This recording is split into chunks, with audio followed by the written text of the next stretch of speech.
China has once again delivered a satisfactory economic performance in the past year with a GDP growth of 6.9%.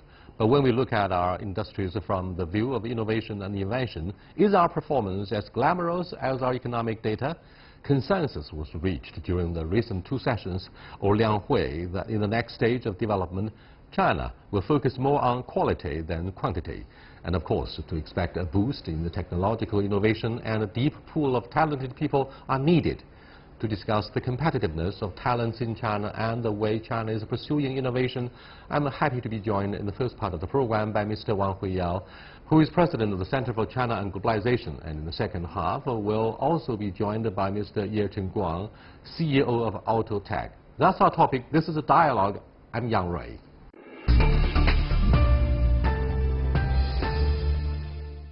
Welcome to our discussion here, Harry. Yes. The 2017 China Regional International Talent Competitiveness Report has been released, and we know competitiveness of international talent in China remains underdeveloped.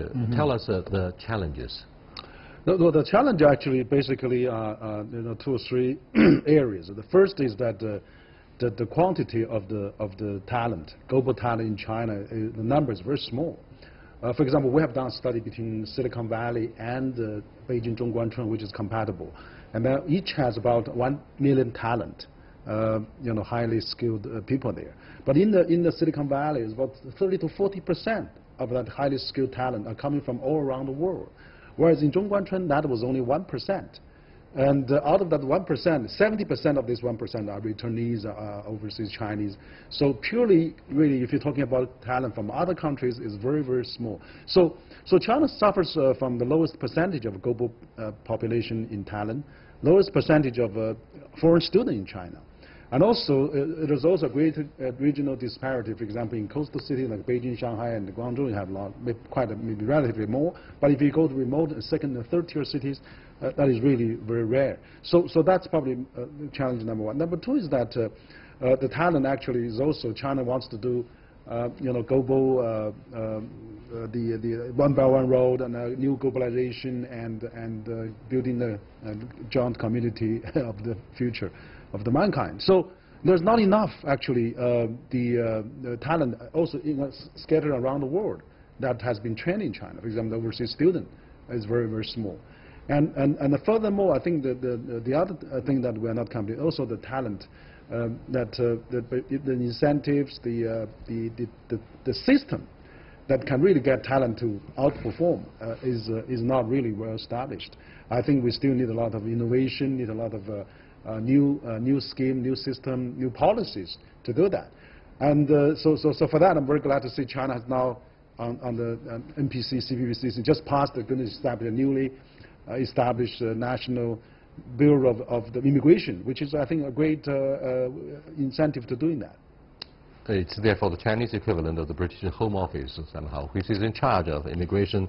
Do you think China's deep integration with the world should be characterized with the three key words: innovation, invention, and immigration? Now, to what degree do you think the adversity of talent shortage will seriously restrict the sustainability of the Chinese economy?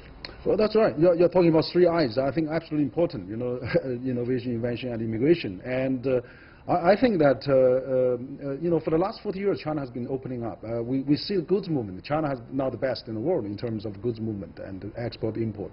And now we see capital movement. And that China is also doing relatively well, and we have the largest foreign reserve of 3 or 4 trillions in China, and also RMB is international, trying to be internationalized. Yet I think this immigrant, this part of China, the talent of global talent mix in China is very, very weak.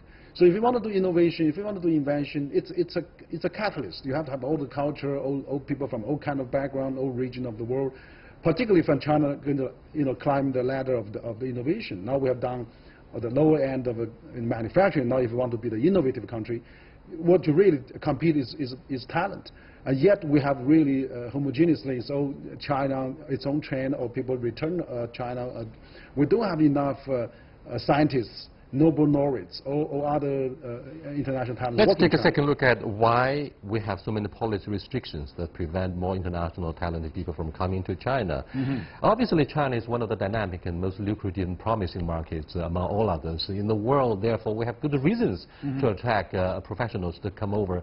Do you think it's technically the Home Office or the frontier control that should take much of the blame, or do you think we are less and less attractive as we see rapid economic expansion in recent years? Well, the reason for that, I think, is lacking the mechanism. For example, the newly established National Department of Immigration is going to be a great way to address that shortage, because in the past, there's a different organization involved in the immigration matters, and then when people pass in the control borders of the customer, then we see the public security officials there.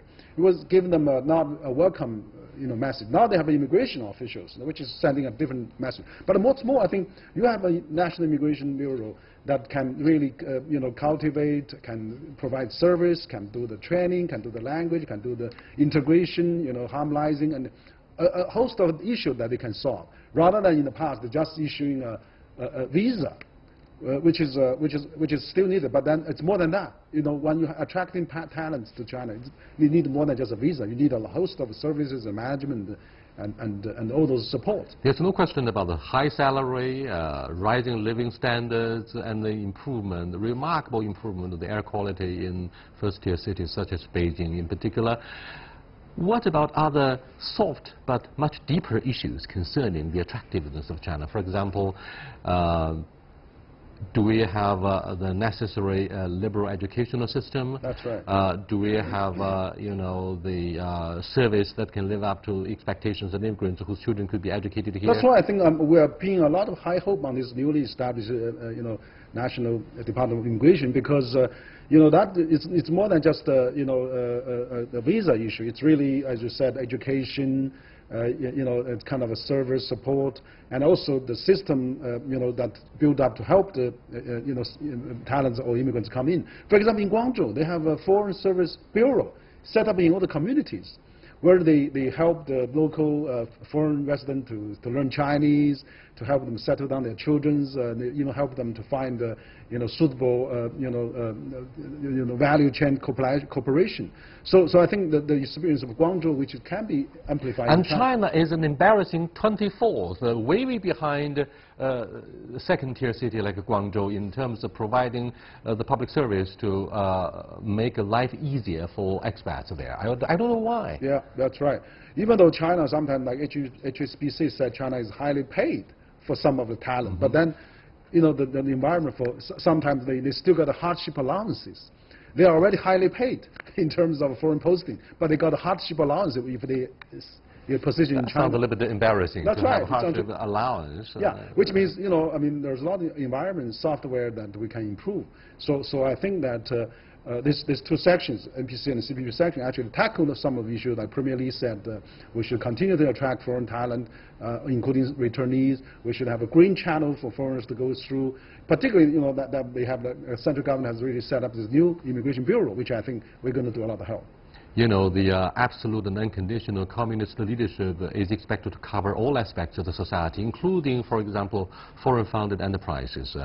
And therefore, we have the story of German Chamber of Commerce complaining that they don't want to have the communist presence. After some discussions and consultations, they may have agreed to accept the modest presence of the Chinese Communist Party, sort of representation of the communist leadership in a foreign company. Do you think this sort of elements of our particular culture, political culture, have prevented prospective international talents from coming over here because of the misunderstanding, their misunderstanding about our political institutions? So what can we do to let them feel relieved? I think we probably need to really look at that, differently. But also we need to be consistent as well. If, for example, the foreign enterprise law or foreign joint venture law, which give them autonomy of running, and then now you're saying, oh no, certain degree of CPC branch to be inside. So I think it should be well communicated, well discussed, and it probably should not be mandatory. It should be voluntarily. So I think that is still being discussed. I hope that we found a solution that understand. I think some of the Oriental values, like family values, like everybody work well harmoniously, that can be really carried out. Well, perhaps we have underestimated the number of foreign talented people, because some of them, or many of them, work underground. They don't have the work permit from the Foreign Exports Bureau and the State Council, and therefore we don't have statistics about the exact and actual number of those expats who are in fact working here with a visa of a tourist. No, you're right. that's happened actually. You mean it's a part of the reality here? It's part of reality. Yeah, a lot of people coming here on tourist visa, and they're working on the tourist visa. And but the State Administration for Export Affairs recently has done great things to combine work permit and export permit, and also they use the talent visa, which we also CCG proposed in the past. But now they have used the talent visa, so if you have a certain talent, A, B, C classes, you can apply a talent visa. So that's a way to address that issue. And I think by having another National Bureau of Immigration, we can put everything on the front. For example, the Minister of, the newly established Immigration Bureau is already set up 3 branches of a service hall for the people who want to apply green card, who want to apply visa in Beijing and Chaoyang and Shunyi. So something that can be done to formally solve this kind of issue. Because one of the reasons people don't want to go is this is too complicated, too much hassle, and they don't know where to go. Now you have an open space, you have a service hall, then everybody knows where to get that, and then so it's better to do that. Thank you, Harry, so much for building up expectations for the newly established National Immigration Bureau. Obviously, it has a mandate to increase and promote the attractiveness and the competitiveness in a softer way. Sitting with me is Mr. Wang Huiyao. We are discussing why China is short of competitive international talent and how to attract that talent here. Later on, we'll be taking a look at China's innovative image. Is China still a copycat? But before that, let's take a look at this online debate between Anna Tange and Harvey Zordian, 2 Americans.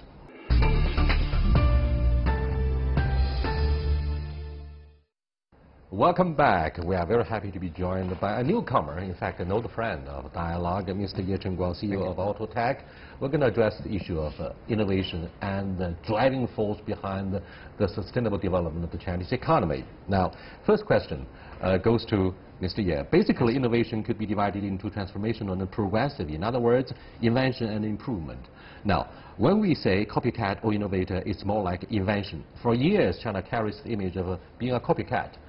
Ironically, do you think this image has undergone great changes and quiet water runs deep? We have done a lot, and yet this has been seriously ignored by overseas observers who follow the development of China's innovation. Yes. As myself, I'm entrepreneurial, so I worked for Google before, and when we do that time in Silicon Valley, a lot of people, we call our Chinese were like a American copy to China, like Alibaba, Baidu. They also copy something to China. We call them copycat. Even like Xiaomi, this tycoon company in China now, people call it Xiaomi is also a copycat because they think they don't do a lot of invention on the mobile phones. Like even Steve Jobs, he still uses some technology in touchscreen things and combination technology. But when I remind back to working years in Silicon Valley, I was thinking about the people, why was called copycat, because we do few invention, because we just do a micro invention. So we copy to China, so we call it copycat. So at these 2 sections we said we better use the quality, not quantity, because people in China will also use quantity because people need these consumer electronics and other things. But now we're getting better. I just say I strongly start on a new company. These years I found we're getting better, like Xiaomi and these local companies. We're getting better. We're going to threading the harder way now, like a big tycoon, the Foxconn. Foxconn is typically focused on the quality now. But before that, some like a Shenzhen company in Shenzhen, they just do a very, weak or bad quality things. So people call it Shenzhen or even bad quality. But now we think we're changing. So like us, we're new startups, so we're very focused on the design. because a very, very good quality is from the design, like Apple, this Microsoft things, from design and then go to quality.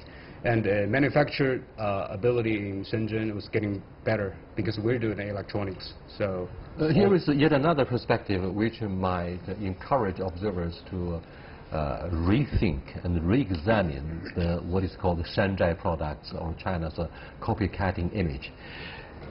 Isn't it a universal value or universal culture for young industries to first copycat, and then based on the copycatting they do the improvement so that these things could be transformed into new market realities? And this is a universal roadmap for young economies to encourage, to promote their development.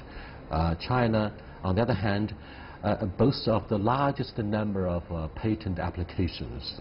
Yes. Compared with other major economies. I feel a little bit confused as to why we present different images for the international society, Harry.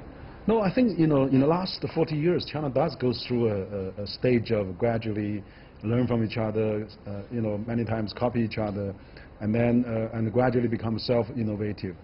Which I think you're right. It's kind of like a pattern for all the newly developed countries that to copy other well-developed countries. The issue is whether there will be enough protection of the intellectual property. Yeah, and you see that actually happened when Japan was rising. They copied Germany. It used to be made in Germany was also made in Japan was lousy, but now made in Japan was good quality. And then same thing now is made in China with many products. But I think you're right. When the economy reaches a certain stage, it has to, stress its IPR protection. And we're very pleased to see this new section on the NPC-CPG section, the new organization that's going to stress the international property rights, and the new organ to stress that. So I think it's a learning process, and now actually service sector now accounts almost 60% of GDP. So when the goods movement move around, and that dividend has gone, China has to reap the dividend of innovation, which is service-oriented. Now you have to really protect yourself. Even China's company now being copied in some other countries as well. Yes. So that's why I think it's high time China pays much attention to these IPR issues, but also to really be innovative as much as it can. So that the patent that largely happening can be really, people invest into that, people make that into reality, and then can be useful. You seem to have an agreement, if not consensus, that China was indeed a copycat in the early stage of our development. But today, innovation has been encouraged by preferential policies of state council and the central authorities, all governments at different levels. Do you think that's going to make a sea change in the foreseeable future? I think this policy is going to be make very great encouragement for like us and the startups and even the big companies. We live in China, so we need a very good policy to supporting us. If you don't have so much great policy, you just find it by your alone, then something that you're so lonely to find it with that. So the good policy supporting us, and we use the policy to hire more talents overseas, even local talents, and then build our own invention tank. And then this think tank or even the innovation tank can help us to improve something or try to make something new. So I think that's a route. Gentlemen, what embarrasses us is perhaps this possibility. With China's, with the help of digital technology, China will be able to have the corner overtaking one or total.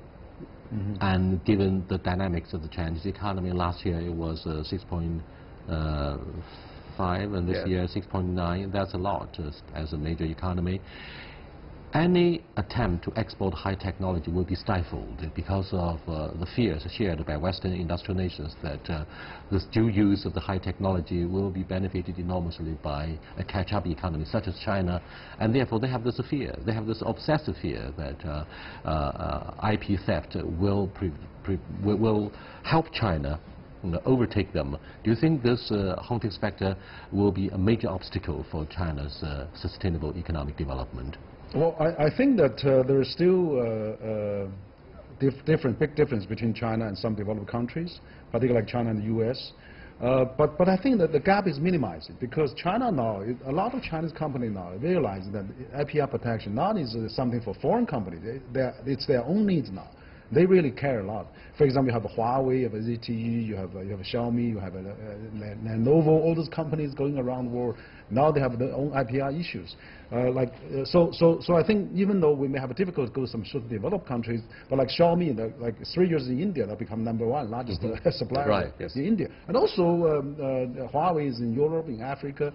Even though they have maybe a very difficult time getting to the U.S., but they are getting to Europe, Latin America, and Africa, and Asia. So I think other countries probably having more welcome attitude. But as long as China pay much more attention to IPR and also really share the same value of IPR protection with Western counterpart, so that the gap is minimized, and maybe someday the U.S. and other Western countries will convert Chinese companies to. Perhaps you are a bit too optimistic about the prospects of having a narrow gap, an increasingly narrow gap between major economies when it comes to the application of high technology, because of at least one brutal fact. President Donald Trump vows to make America great, and this time around in his campaign, because he hopefully wants to win the second term. He says we should keep America great. That means he will turn more to trade protectionism, including, for example, a comprehensive ban on any exports of high technology to China. This practice of trade protectionism will, in fact, erode China's competitiveness, right? Yes, I kind of agree with that. For those guys who work in the Silicon Valley, I mean Chinese entrepreneurs, it will be a major issue. FBI will be lurking behind them. Yes, Trump have the policy on that because he just want to keep these talents in U.S. to make the U.S. strong again. And in China, we have a talk with Mr. Wang and said we have an immigration policy these days. We just want to make more people, overseas talent people, even local Chinese talents, we can keep living in China, and we based on the good policy, and then we can make more great technology grow stronger, and then supporting our industries. I think in the future, after the policy, we use the policy and we're supporting by our company, even by the country, we can invent more new things, and even like the education, I think people can take. That's exactly my last question for you gentlemen. Like do you think whatever the catch-up of the Chinese economy and the reasons behind this rapid speed, Americans are very proud of their education. They say we are still the most popular and the most attractive destination for immigrants all over the world. But look at China. We discussed earlier in the first part of the program, China is not so attractive. What about the education itself? What can be done to, first of all, use education and present a good image? Absolutely. I think that, this year is 40 years of an anniversary of China opening up. When China opening up, I think Deng Xiaoping was really wise that they opened the state sector, he opened foreign companies to come in, he opened joint ventures, everything. So economy become mixed. Then become the best of the world. But education. Yeah, so education. We send students to the United States, to European countries, Australia, New Zealand, and Japan. That part is fine. I think the innovation that China has so developed is because there's talent circulation of Chinese students going around the world, which is bring back technology and new ideas. But that's not enough. But I think on the education, because all the students goes to the United States, because U.S. has the best university in the world. Yes. And then, but in China, I think one way that we can follow Deng Xiaoping is that we have a mixed education system. So you have a state-owned run, you can have a foreign run, you can have a private run. And then if they have a competition among education, then we can attract the best talents from all around the world.